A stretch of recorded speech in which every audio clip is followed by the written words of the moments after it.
Good morning everybody, स्वागत है आप सभी का एक नए वीडियो में। आज का वीडियो दो मेन रीजंस के लिए बहुत स्पेशल है। सबसे पहला रीजन ये है कि हेल्थ कॉम्प्लिकेशंस आने के बाद ये मेरा पहला यूट्यूब व्लॉग शूट है और मैं ऑलमोस्ट 1 महीने के बाद कैमरा उठा के आज का दिन रिकॉर्ड करने वाला हूँ। सेकेंडली, आज दोपहर को हम मुंबई की ओर निकलने वाले हैं। इशू ये है, हेल्थ कॉम्प्लिकेशंस की जो भी रिकवरी प्रोसेस है वो इतनी स्लो होने की वजह से मैं अभी हार्डकोर बॉडी बिल्डिंग ट्रेनिंग नहीं लगा सकता। एक्सरसाइज लगाते वक्त अभी भी काफी सारे ऑब्स्टिकल्स है और काफी सारे लिमिटेशंस है। ये लिमिटेशंस होने की वजह से मैं जिम के अंदर कौन से मूवमेंट्स लगा सकता हूँ और कौन से मूवमेंट्स नहीं लगा सकता, इन पे डॉक्टर्स के बहुत स्ट्रॉन्ग ओपिनियंस है। फॉर एग्जांपल, किसी भी टाइप की ओवरहेड मूवमेंट जो नेक के ऊपर जाती है वो मैं अभी तक अनफॉर्चुनेटली लगा नहीं सकता। इसकी वजह से हार्डकोर ट्रेनिंग वापस आने के लिए 2 से 4 हफ्ते का पेशेंस मुझे अपने अंदर रखना पड़ेगा। अब यार, पिछले 4 हफ्ते इतने डार्क जाने की वजह से मुझे एनवायरनमेंट में कोई चेंज नहीं मिला। वो जो भी बीमारी के दिन थे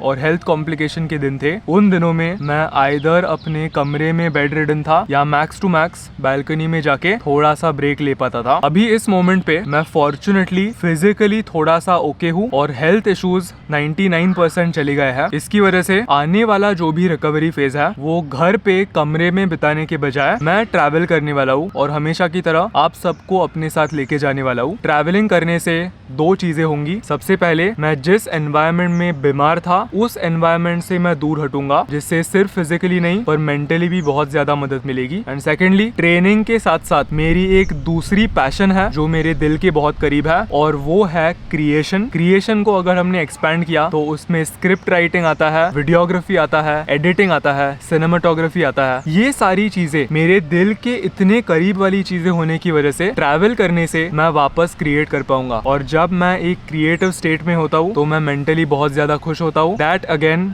will help the recovery process even more. तो अभी फिलहाल कमरे की जो भी कंडीशन है वो थोड़ी सी मेसी है। रीजन बीइंग, जिम से वापस आने के बाद मुझे पैकिंग चालू करनी है। इस पूरे हेल्थ इशू की वजह से ट्रिप इतनी लास्ट मिनट आई कि मैं ठीक से इन एडवांस प्रिपेयर नहीं कर पाया। तो ये जो 2 बड़े ब्लू कलर के सूटकेसेस है, ये दोनों हमें वापस आने के बाद भरने हैं। एक दीवा के लिए है और एक मेरे लिए है। दोनों सूटकेसेस अभी फिलहाल खाली है। दीवा का जो भी सामान है, ये जो भी मसल ब्लेज का बॉक्स है, इसके अंदर दीवा का सारा सामान है जो उसने कल ही ड्रॉप ऑफ किया था। तो ये सब मैं एक सूटकेस में भरूंगा और मेरा जो भी सामान होगा वो मैं दूसरे सूटकेस में भरूंगा। इस बार ट्रैवल करते वक्त अनफॉर्चुनेटली एक चीज बहुत अलग है। यूजुअली ट्रैवल करने के पहले आप सबको पता है कि मेरी इलेक्ट्रॉनिक्स की पैकिंग सबसे ज्यादा होती है, फिर नंबर 2 पे कपड़े आते हैं। इस बार सीन थोड़ा सा अलग है क्योंकि नंबर 1, बिलीव इट और नॉट, ये है दवाइयाँ, मेरे हॉस्पिटल के फाइल्स, मेरे सारे प्रिस्क्रिप्शन, ये सब मुझे इस बार अच्छे से लेके जाने पड़ेंगे। और ये जो भी दवाई आपको दिख रही है ये मेरी मेजॉरिटी पैकिंग होगी। इसके अलावा इलेक्ट्रॉनिक्स की पैकिंग इस बार बहुत कम होगी क्योंकि पिछला 1 महीना इतना स्ट्रेसफुल गया। मैं इस बार जितना कम स्ट्रेस ले सकता हूँ उतना लेना चाहूंगा। इसीलिए इलेक्ट्रॉनिक्स मैं सिर्फ 2 कैरी करूंगा। मेरा आईफोन जिसके ऊपर मैं सारे वीडियोस रिकॉर्ड करूंगा और मेरा मैकबुक जिसका इस्तेमाल करके एडिटिंग पूरी होगी। In addition to that, reels के जो भी वॉइस ओवर्स है उसके लिए ये छोटू सा माइक, पर ये इतना कॉम्पैक्ट होने की वजह से मैं इसे प्रॉपर पैकिंग में कंसिडर नहीं करता। तो ट्रैवल करने के पहले मैं चाहता था कि आप सब एक बार अवधूत से भी मिले। अवधूत को इस चैनल पे आए हुए अब ऑलमोस्ट 2 महीने हो गया और इन 2 महीनों में काफी चीजें हुई। अवधूत का एक फोटोशूट भी हुआ और उसके अब विजिबल एब्स वो सब है। तो फोटोशूट से क्या सीखने को मिला और चैलेंज क्या था? सबसे बड़ा चैलेंज फूड को कंट्रोल करना था। और ये जो भी कट फेज मैंने किया उसमें मैंने ये सीखा कि ट्रांसफॉर्मेशन कोई भी बहुत इजी है, सिर्फ स्टार्ट करने की देरी है। मतलब जब एक बार स्टार्ट करते हो, 7 डेज इन जाते हो, फिर 14 डेज होते हैं, फिर 1 महीना होता है, फिर रिजल्ट दिखने शुरू हो जाते हैं, तब फिर there is no stop. Good morning. Audit mule Australian manus. बघ ना। इसका गुड मॉर्निंग नहीं हुआ है अभी तक। तो हल्की सी बारिश हो रही है और आज 5th संडे होने की वजह से इवॉल्व बंद है, इसीलिए आखिरी ट्रेनिंग सेशन लगाने के लिए हम आर्यन के सोसाइटी जिम में आए हैं। सिर्फ 5th संडे नहीं, उन्होंने रूल अपडेट किया है. It use to be first and third Sunday and then कल इवनिंग में मैसेज आता है first third and fifth Sunday को इवॉल्व बंद रहेगा. क्या यार, इसीलिए संडे को हमारा बैकअप जिम ये है, क्योंकि जिम से काम चल जाता है. बाकी के जो कमर्शियल जिम्स है आजकल उनके डेली पासेस के चार्जेस बहुत बढ़ गए हैं, इसीलिए एक ट्रेनिंग सेशन के लिए 500-600 रुपए भरने पड़ते हैं और वो एक सेशन के लिए बहुत महंगा हो जाता है because it adds up. 750. Evolve के लिए ना. नहीं, आई थिंक वॉरियर्स ऑल्सो. अच्छा, बढ़ गया है सबका इन्फ्लेशन. ये एक प्रॉब्लम इसीलिए है क्योंकि महीने के जो 2 संडेज है, अगर हमने 1500 रुपीज पे किए और उसको 12 से मल्टीप्लाई किया तो एक साल भर में वो ऑलमोस्ट एक जिम की एनुअल जिम मेंबरशिप जितना महंगा है. मसल ब्लेज की कंप्रेशन टी शर्ट में क्विक ड्राई टेक्नोलॉजी होने के साथ साथ ब्रीदेबल फैब्रिक होने की वजह से ये हार्डकोर ट्रेनिंग सेशंस लगाने के लिए बेस्ट ऑप्शन है. इस रेड कंप्रेशन टी शर्ट को चेकआउट करने के लिए visit the muscle blaze app now. ये मेरा बीमारी के बाद 6th ट्रेनिंग सेशन है एंड ऑनेस्टली जब बीमारी के बाद वो आखिरी हफ्ता था तब मैं बहुत सोच रहा था कि मैं शूटिंग कब स्टार्ट करूं, क्योंकि ट्रेनिंग के साथ साथ यूट्यूब भी मेरी एक बहुत बड़ी पैशन है. और उस एक हफ्ते में मैं बहुत प्रोक्रेस्टिनेट करके डिले कर रहा था क्योंकि मेरी पर्सनालिटी परफेक्शनिस्ट कैटेगरी में आती है. इसीलिए मैं खुद को कन्विंस करने की कोशिश कर रहा था कि जब तक मैं फुल्ली परफेक्ट और नॉर्मल फील नहीं करता तब तक मैं शूटिंग स्टार्ट नहीं करूंगा और जब तक मेरी फिजिक वापस नहीं आती तब तक मैं स्टार्ट नहीं करूंगा. पर मेरे पार्टनर ने मुझे एक रिमाइंडर दिया कि अगर तू लोगों को सिर्फ अच्छे फेजेस दिखाएगा then it's not very realistic, क्योंकि लाइफ हमेशा अप्स एंड डाउन्स के थ्रू ऐसे वेव्स में चलती है. और मेरे पार्टनर ने मुझे रिमाइंड किया कि it takes a lot of courage for a man to show his weak side as well. इसीलिए अभी मैं एक अच्छे कंडीशन में नहीं हूँ, मेरी हेल्थ पूरी तरीके से वापस नहीं आई है और ये ट्रेनिंग सेशंस आपने पिछले 7 सालों में YouTube पे जो भी देखे हैं वैसे बिल्कुल नहीं है, पर ये भी प्रोसेस का एक हिस्सा है and I will come back stronger. इसीलिए अंदर जाते हैं, लाइट डंबल्स के साथ वार्म अप करते हैं और इंक्लाइन डंबल प्रेस के 2 सेट लगाते हैं.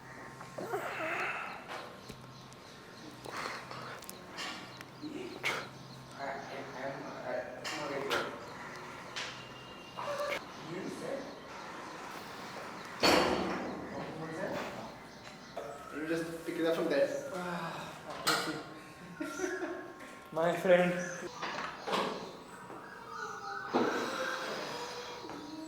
Thank you.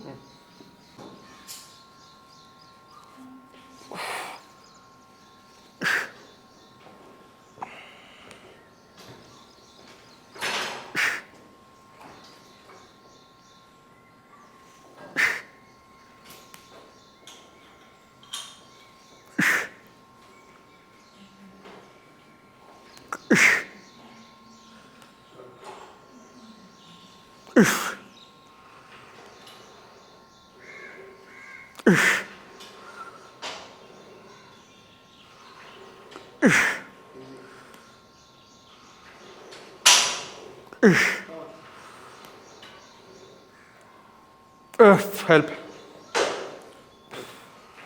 Leave on my hand. Yeah. Leave. Yeah, thank you. Leave. मैंने पिछले वीडियो में इन डिटेल एंड में ये कहा था कि पिछले 1 महीने में हर दिन इतने सारे नेगेटिव थॉट्स आने की वजह से मुझे नेगेटिव थिंकिंग की एक बहुत बुरी आदत लग गई and I believe you are what you think about all day long. इसीलिए अगर आपके दिमाग में हमेशा बुरे थॉट्स आ रहे हैं तो आपको इन द फ्यूचर बुरी चीजें ही अट्रैक्ट होंगी. ऑन दी अदर हैंड अगर आप हमेशा पॉजिटिव सोचोगे तो आप पॉजिटिव चीजें अट्रैक्ट करोगे. और ये जो लॉ है, आई बिलीव कि इस लॉ की वजह से पूरा यूनिवर्स चलता है और मुझे आज यूट्यूब पे जो भी सक्सेस मिला है वो इस पॉजिटिव लॉ ऑफ अट्रैक्शन की वजह से मिला है. अब 4 दिन पहले मुझे ये बात स्ट्राइक हुई और मैंने खुद को पकड़ लिया कि मेरी रिकवरी शायद इसीलिए ठीक से और तेजी से नहीं हो रही क्योंकि मुझे इस नेगेटिव थिंकिंग की आदत लग गई है. इसीलिए मैंने उस रात फैसला किया कि मैं कल 100% हेल्थ के साथ उठूंगा और मैंने खुद को रिमाइंड किया कि आने वाला जो साल है 2025 के एंड तक मुझे ये गोल्स अकॉम्प्लिश करने हैं. And in the moment I think आपको नेगेटिव थिंकिंग से बाहर आने के लिए खुद को बुद्धू बनाना पड़ता है. बिकॉज मैंने जब खुद को बताया कि कल मैं 100% हेल्थ के साथ उठूंगा तो वो थोड़ा एक रहता है कि यार तू क्या बात कर रहा है, ये कैसे काम करेगा. पर अगले दिन मुझे थोड़ा सा बेहतर फील किया. मेरी नेक की जो रिकवरी है वो थोड़ी सी ज्यादा इंप्रूव हुई और मेरी इम्यून सिस्टम थोड़ी सी ज्यादा पावरफुल हुई. उस दिन से लेके मैं हर हर सुबह उठ के खुद को बताता हूँ कि ठीक है, मैं आज जिस पोजीशन पे हूँ वो इसके पास्ट में मैंने जो भी थॉट्स मन में कंटिन्यू किए हैं उसकी वजह से हूँ, और अगर मुझे कल बेहतर फील करना है then I will have to stay positive. इसीलिए अब मैं खुद को हर रात सोने के पहले बताता हूँ कि आज मुझे 103% अच्छा लग रहा है, कल मुझे 104% अच्छा लगेगा। और ये जो चीजें होती है, इस टाइप के जो थॉट्स होते हैं, ये आई बिलीव इमोशनल और मेंटल हेल्थ के लिए बहुत इंपॉर्टेंट होते हैं। पर आई स्टिल बिलीव कि अगर आपको अपनी फिजिकल हेल्थ सुधारनी है, यानी फॉर एग्जांपल वेट लॉस करना है, तो वो इतनी ज्यादा बायोलॉजिकल चीज होने की वजह से साइकोलॉजी हाँ इंपॉर्टेंट है, पर at the end of the day आपको एक कैलोरी डेफिसिट में खाना पड़ेगा, कार्डियो करना पड़ेगा, और इन सारे चीजों के थ्रू इवेंचुअली आपके गोल तक पहुंचना पड़ेगा। इसीलिए अगर आप पिछले कुछ महीनों से या अनफॉर्चुनेटली पिछले कुछ सालों से एक बहुत नेगेटिव हेडस्पेस मेंटेन कर रहे हो, देन आज रात को ये वीडियो देखने के बाद डिसाइड करो कि मैं आज जो भी फील कर रहा हूँ वो मेरी ही वजह से है और मेरे पास्ट थॉट्स की वजह से है। और अगर आपको इस साइकिल से बाहर निकलना है तो मैं कल एक्टिवली एफर्ट्स लेके पॉजिटिव सोचूंगा।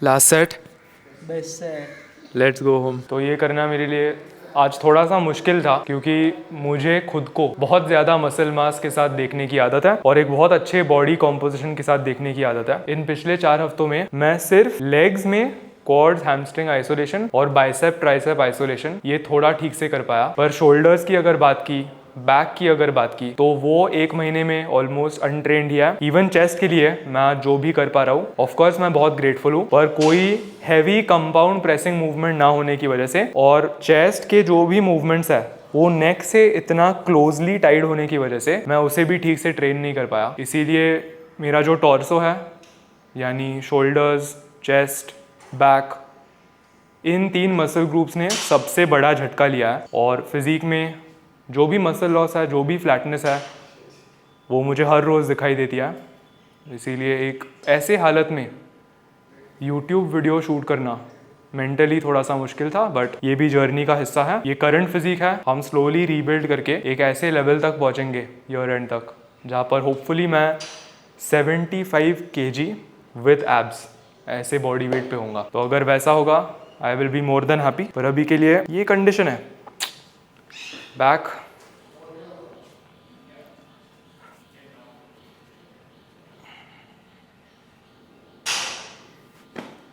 okay.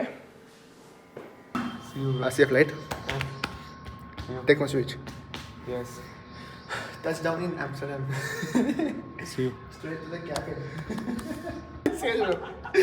That's it. फ्रेंड्स को गुड बाय बोल के मैं चला एम्स्टरडेम की तरफ। सेफ जर्नी करो। Yes, बेटू।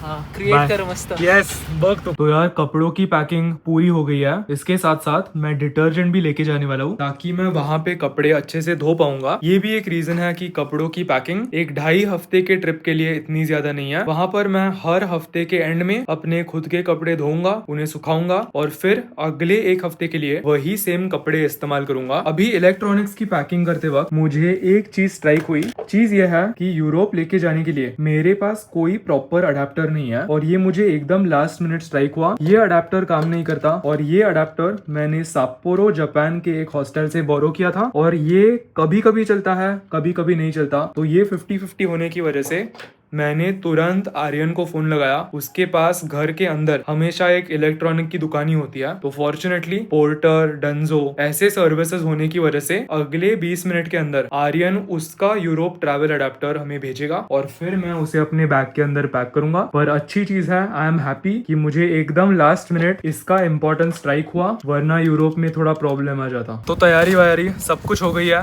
पैकिंग कंप्लीट हो गई है और जिस अडेप्टर के बारे में मैं बात कर रहा था वो भी आ गया है। अब आज के मील्स के लिए और कल के मील के लिए मैंने 2 चीज़ें पैक की। 3 चिकन सैंडविचेस है जो मैं आज लंच के लिए खाऊंगा, और ये मम्मी ने आज सुबह गर्मा गर्म मुझे बना के दिया। ये 10 मेथी के पराठे हैं, और मेथी का पराठा एक ट्रैवलिंग हैक है क्योंकि ये बहुत सारे दिनों के लिए खराब नहीं होता। तो ये आज रात का डिनर और कल का लंच, इसके लिए इसकी बहुत मदद होगी।